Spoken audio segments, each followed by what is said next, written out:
मानसी जी, आ गया है 12.5 लाख का प्रश्न और एक लाइफलाइन अभी भी बची हुई है। ठीक। 12वां प्रश्न 12.5 लाख रुपए स्क्रीन के ऊपर ये रहा।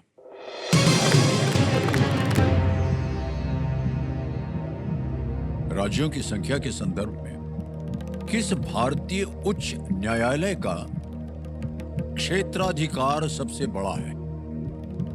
Which Indian High Court has the largest jurisdiction in terms of the number of states it covers? A. Calcutta High Court. B. Bombay High Court. C. Madras High Court. D. Guwahati High Court. A. Calcutta उच्च न्यायालय, B Bombay उच्च न्यायालय, सी मद्रास उच्च न्यायालय या D Guwahati उच्च न्यायालय।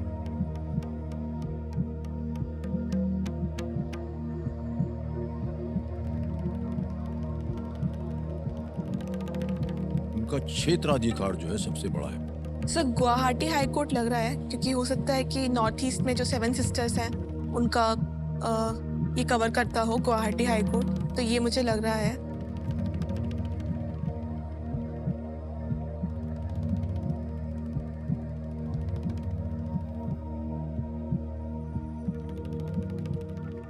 Sir to be safe मैं लाइफलाइन लूंगी 50-50। 50-50 लाइफलाइन लेना चाह रहे हैं? ओके, कमने माशा 50-50 लाइफलाइन लेंगी, इसको अंकित कर दिया जाए। और मानसी जी, दो जो गलत विकल्प हैं वो मिट जाएंगे, मिटा दिया जाए कंप्यूटर जी।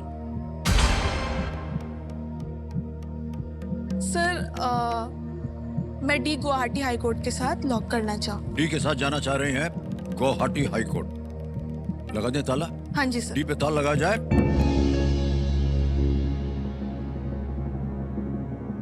अरे well played, this is the right answer.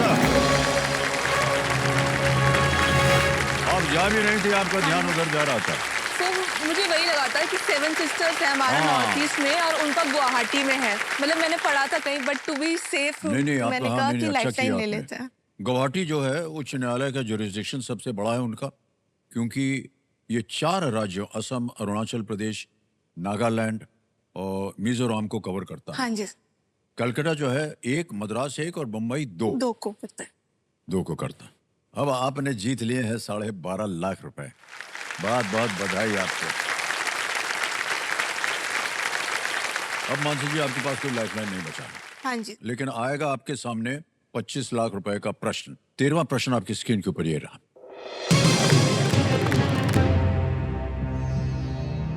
तेज गति से बढ़ने वाली मिकैनिया माइक्रेंथा बेल, जिसे चीनी लता भी कहा जाता है, को द्वितीय विश्व युद्ध के दौरान भारत में क्यों लाया गया था?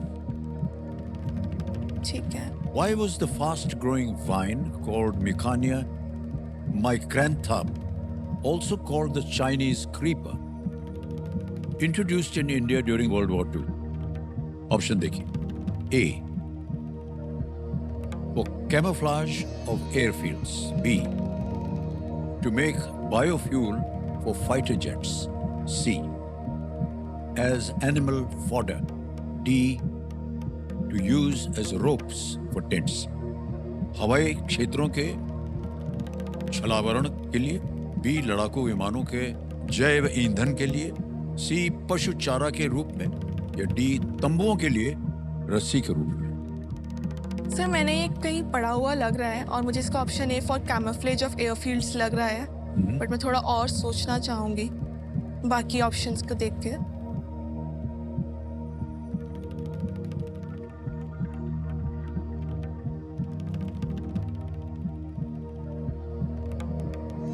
एनिमल फॉडर तो ये नहीं है और टेंट्स के लिए, रोप्स के लिए भी यूज नहीं है ये।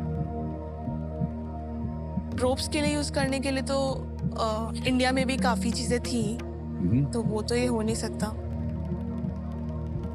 To make biofuel for fighter jets.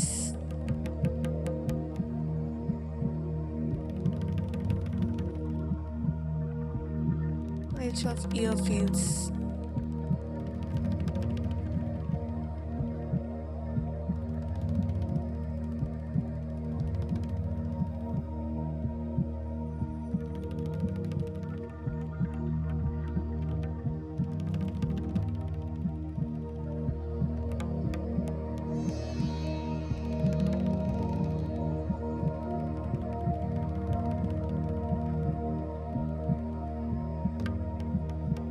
Sir मैं ऑप्शन ए को लॉक करना चाहूंगी। फाइनल उत्तर है ये आपका? Yes sir.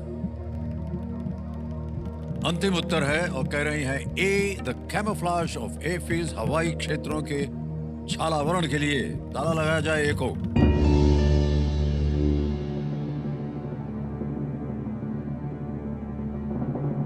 आपको मालूम है आप कहाँ हैं? 12.5 लाख में। और गलत हो जाएंगे तो नीचे गिर जाएंगे 5 लाख में। सोच लीजिए 12.5 लाख इटली यात्रा के लिए कितना उपयोग होता। ये प्रश्न था 25 लाख रुपयों के लिए। आपने कहा camouflage of airfields.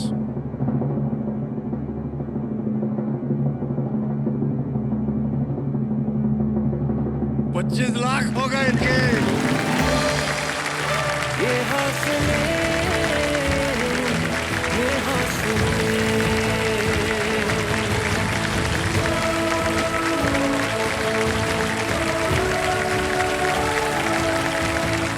Well played, Mansi. Thank you sir. How did you know this answer?